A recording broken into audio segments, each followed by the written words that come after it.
जय हिंद दोस्तों। मैं संदीप भारतीय भारती के इस प्रोग्राम में आपका स्वागत करता हूं। और आज हम चर्चा करेंगे कि राम प्रसाद बिस्मिल जी थे जो एक महान क्रांतिकारी थे। तो वो क्रांतिकारी कैसे बने? जो कलम लिखने वाले हाथ थे तो उन्होंने हथियार क्यों उठाए देश के लिए? तो उस पर हम चर्चा करेंगे। जयंती है आज महान क्रांतिकारी राम प्रसाद बिस्मिल जी की। आ, तो उसी के लिए आप अपने सवाल भी पूछ सकते हैं या आपके कोई सुझाव है वो आप रख सकते हैं। और जो देशभक्ति के लिए आपकी जो भावनाएं हैं आप वो व्यक्त कर सकते हैं। और मैं आपको बता दूं कि जो ये जो देशभक्ति के गीत थे, सरफरोशी की तमन्ना अब हमारे दिल में है, ये राम प्रसाद बिस्मिल जी ने लिखे थे। और मेरा रंग दे बसंती चोला जो बहुत सारी पिक्चरों में आपने सुना होगा, तो वो भी राम प्रसाद बिस्मिल जी ने ही लिखा था। तो आज उनकी जयंती है, तो इसी के उपलक्ष्य में हम अपने युवाओं को, बच्चों को ये संदेश देना चाहते हैं कि वो एक जो लेखक था, जो कलम लिखने वाले हाथ थे, देश के लिए कैसे उन्होंने हथियार उठाए और क्या प्रेरणा उन्होंने पूरे देश को दी। तो मैं शुरुआत करता हूं। और मैंने जैसे बताया कि आप भी अपने जो भाव हैं वो व्यक्त कर सकते हैं देश के लिए। कोई संदेश आप देना चाहते हैं देशभक्ति का, आप वो कमेंट्स में लिख सकते हैं। तो हम शुरुआत करते हैं। अपनी सोच से अंग्रेजी हुकूमत को हिला देने वाले पंडित राम प्रसाद बिस्मिल की आज जयंती है। भारत की आज़ादी में उनका काफ़ी योगदान रहा और क्रांतिकारियों के बीच अहम भूमिका निभाते हुए वह एक प्रमुख चेहरा बनकर उभरे थे। वह एक अव्वल लेखक, साहित्यकार, इतिहासकार और बहुभाषी अनुवादक थे। आप ये देखिए, क्रांतिकारी तो वो थे ही, देश के लिए इतना कुछ अपनी जो जान निछावर उन्होंने कर दिए। साथ में वो एक लेखक भी थे और साहित्यकार भी थे और इतिहासकार भी थे और बहुभाषी अनुवादक। तो और ऐसे छोटे मोटे लेखक नहीं थे जैसे आप कल आजकल देखते होंगे। आज तक कल कोई भी लेखक बन जाता है, अपना किताब लिख दी, ऐसे नहीं, बहुत ही अव्वल दर्जे के। और इन सब में कुशल होने के बावजूद इन्होंने युवाओं को क्रांति के प्रति प्रेरित करने के लिए उससे उस पर ज़्यादा ध्यान दिया और इसमें वो सफल भी हुए। और बहुत सारे युवाओं को उन्होंने देशभक्ति का पाठ पढ़ाया, जिन्होंने आगे आके देश के लिए सेवाएं दी। तो भारतीय में हमारा ये उद्देश्य रहता है कि जो जो हमारे देश के लिए शहीद हुए हैं, जो हमारे क्रांतिकारी हैं, उनका हम मैसेज, जो उनकी जो जयंती होती है, पुण्यतिथि होती है, तो उनका संदेश हम जरूर पूरे भारत तक पहुंचाएं, पूरी दुनिया तक पहुंचाएं कि और आपको बताएं कि कितना महान काम उन्होंने करा है और देश की सेवा में उन्होंने अपने प्राण न्यौछावर कर दिए बिना कुछ सोचे। अपने आजकल के युवा अपने करियर के लिए, अपने ज़िंदगी के लिए, अपने लाइफ के लिए, अपने परिवार के लिए लोग उस चक्कर में लगे रहते हैं। लेकिन ये ऐसे क्रांतिकारी थे जिन्होंने अपना पूरा परिवार, अपना जीवन देश के लिए त्याग कर दिया। मैं आगे आपको बताता हूँ। राम प्रसाद बिस्मिल कब बने स्वतंत्रता सेनानी, उसकी उसकी मैं आपको कहानी बताता हूँ। राम प्रसाद बिस्मिल अपना प्रभावशाली देशभक्ति कविताएं हिंदी और उर्दू भाषा में लिखते थे। वह अपनी कविताएं बिस्मिल, राम और अज्ञात के नाम से लिखा करते थे, या बिस्मिल, राम और अज्ञात के नाम से लिखा करते थे। इनके लिखे हुए गीत मेरा रंग दे बसंती चोला और सरफरोशी की तमन्ना क्रांतिकारियों के लिए आज़ादी का गाना बन गया है। आज भी आप सुनते हैं, आपके आपके दिल में जो देशभक्ति की जो भावना वो जाग उठती है। मेरा रंग दे बसंती चोला, सरफरोशी की तमन्ना अब हमारे दिल में है। तो ये हम चाहते हैं हमारे युवाओं को, हमारे बच्चों को पता होना चाहिए, इसलिए हम ये संदेश आप लोगों को दे रहे हैं। और इनका जन्म शाहजहांपुर जिले में हुआ था। बचपन से ही आर्य समाज से जुड़े हुए थे।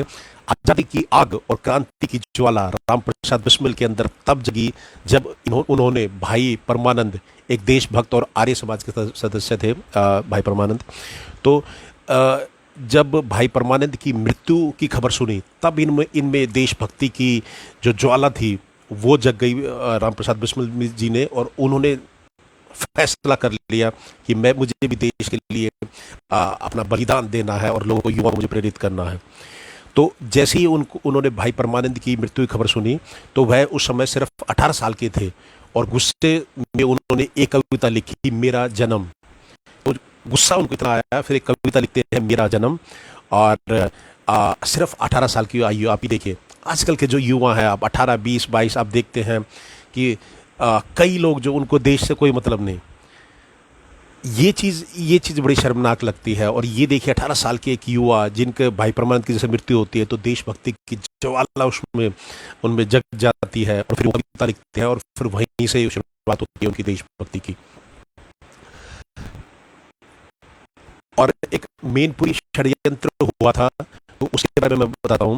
उनकी आज़ादी की लड़ाई और स्वतंत्रता सेनानी बनने का सफर सबसे पहले मेनपुरी षड्यंत्र के दौरान शुरू हुआ। जो मेनपुरी जो जगह थी उसमें षड्यंत्र हुआ, तो वहाँ से उनकी शुरुआत हुई थी। जो स्वतंत्रता सेनानी बनने के जो उनका सफर था, उन्होंने युवाओं को इस लड़ाई के लिए इकट्ठा किया। क्या आपको पता है कि बिस्मिल ऐसे क्रांतिकारी थे जिन्होंने अपनी पुस्तकों की बिक्री से आए पैसे को खुद के खर्चों के इस्तेमाल ना करके उसे क्रांतिकारी कार्यों में लगा दिया।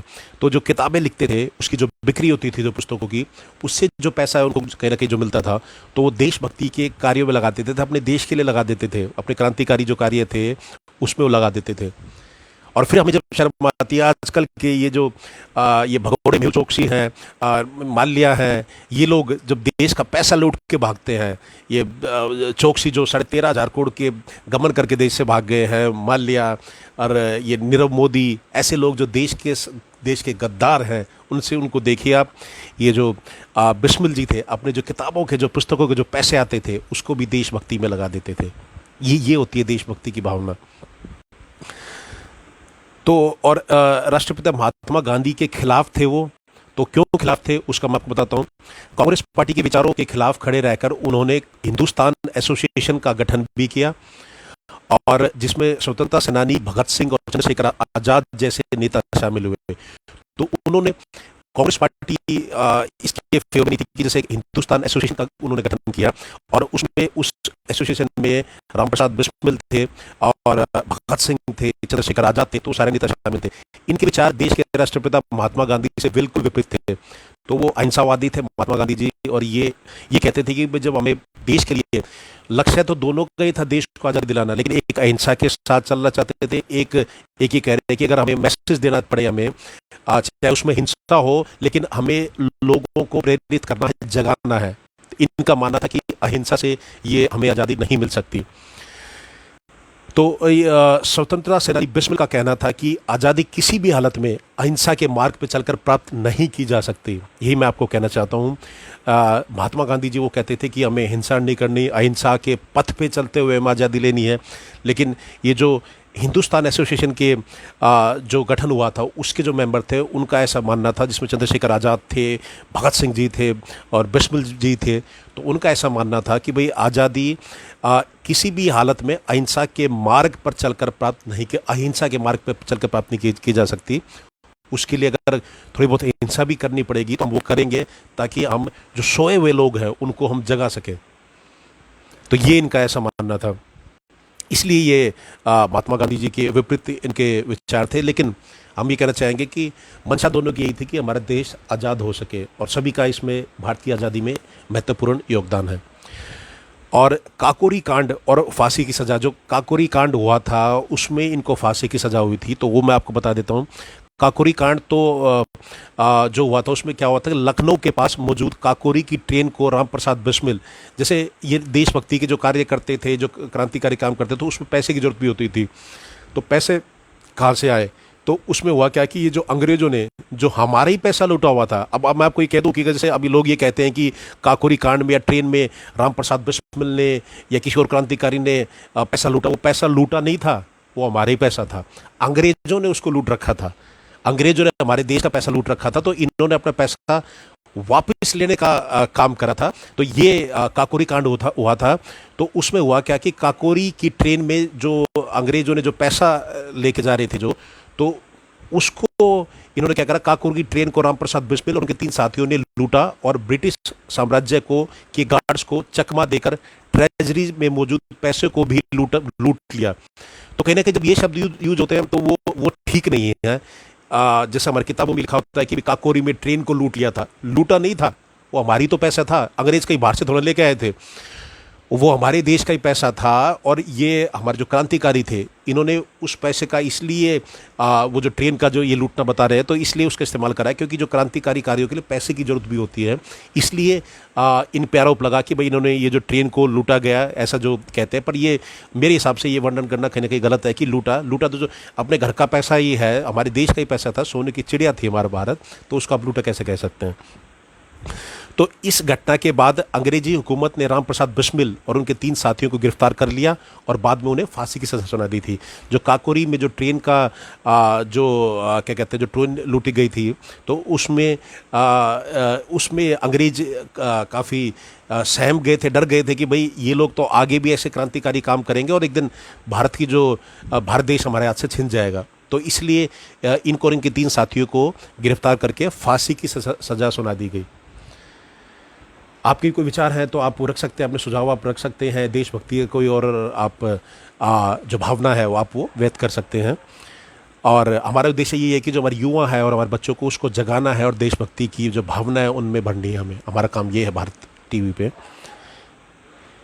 और लखनऊ सेंट्रल जेल में थे तो उन्होंने लिखा था मेरा रंग दे बसंती चोला, जो गाना है जो कई सारी पिक्चरों में भी यूज़ हुआ, मेरा रंग दे बसंती चोला। तो लखनऊ सेंट्रल जेल में उन्होंने अपनी आत्मकथा लिखी जिसे साहित्य के इतिहास में एक स्थान दिया गया है। वहीं जेल में ही उन्होंने मशहूर गीत मेरा रंग दे बसंती चोला लिखा था। 30 साल के पंडित राम प्रसाद बिस्मिल, तो 18 साल की उम्र में ही वो कूद पड़े थे देश के लिए, जो क्रांतिकारी के साथ मिलके देश की आज़ादी दिलाने के लिए। और 30 साल की उम्र में पंडित राम प्रसाद बिस्मिल को फांसी देने से पहले उनके आखिरी शब्द क्या थे? पता आपको क्या आखिरी शब्द थे? आजकल की तभी तो मुझे बुरा इसलिए लगता है कि हम अपने जो तिरंगे का जब अपमान करते हैं, कहीं ना कहीं बहुत पीड़ा होती है। इनको हमें ये नहीं पता कि हमारे जो क्रांतिकारी थे उन्होंने अपने जीवन का बलिदान दे दिया, अपने घर परिवार सब कुछ छोड़ के। जब उनको फांसी दी गई उससे पहले उनके आखिरी शब्द थे जय हिंद, हमारे हिंदुस्तान उसकी जय, ये इनके आखिरी शब्द थे। 19 दिसंबर 1927 को उन्हें फांसी दी गई और रप्ती नदी के पास उनका अंतिम संस्कार किया गया। और बाद में वह जगह राजघाट के नाम से भी जाना जाने लगा। जो राजघाट है उसको वहाँ उनका अंतिम संस्कार हुआ था 19 दिसंबर 1927 के दिन। और आज के दिन जो 11 जून है, आज के दिन उनका पैदा हुए थे, राम प्रसाद बिस्मिल जी थे। तो ये हमने आपको इनके जीवन की जो जीवनी हमने इनकी सुनाई हमने। और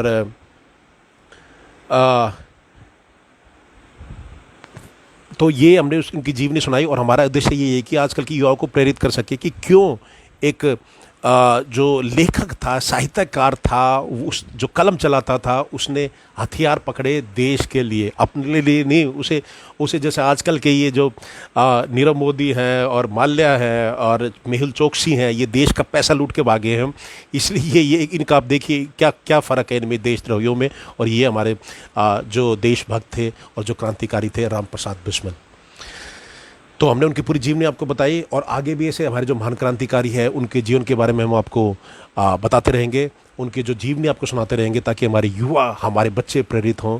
और हमारे बच्चों को पता होना चाहिए कि जो आज़ादी हम खुली हवा में जो सांस ले रहे हैं, हमें ऐसे नहीं मिली। हज़ारों लाखों हमारे जो स्वतंत्रता सेनानी थे, उन्होंने देश के लिए अपनी जान दे दी, अपना जो बलिदान दे दिया, शहीद हो गए देश के लिए, सिर्फ आप लोगों के लिए आप खुली हवा में सांस ले सको। और इसलिए मैं कहता हूँ हमारे जो तिरंगा है उसका आप सम्मान जरूर करो। तो जो कहीं ना कहीं जब तिरंगे का अपमान होता है, 26 जनवरी को आपने देखा जो तिरंगे को निकाला गया वहाँ लाल किले पे, तो कितना कितना कितना शर्मनाक है। लाखों लोग जो हमारे देश के लिए शहीद हो गए, करोड़ों लोग शहीद हो गए, और कुछ लोग अपने फ़ायदे के लिए जब तिरंगे को निकालते हैं, कितना शर्मनाक वो होता है। तो ये ऐसे ही हम हमारे जो महान क्रांतिकारियों की चर्चा आपसे करते रहेंगे।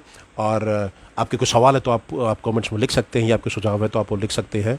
और फिर से मैं अंत में ये कहना चाहूँगा कि हम शत शत नमन करना चाहते हैं राम प्रसाद बिस्मिल जी को, जो महान क्रांतिकारी थे और जिन्होंने युवाओं में एक प्रेरणा दी देशभक्ति की, और देश के लिए उन्होंने महान बलिदान दिया अपना।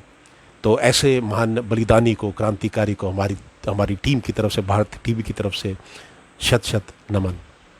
और इन्हीं शब्दों के साथ मैं संदीप भारतीय आपका धन्यवाद करना चाहूँगा जुड़ने के लिए और इस कार्यक्रम का हिस्सा होने के लिए।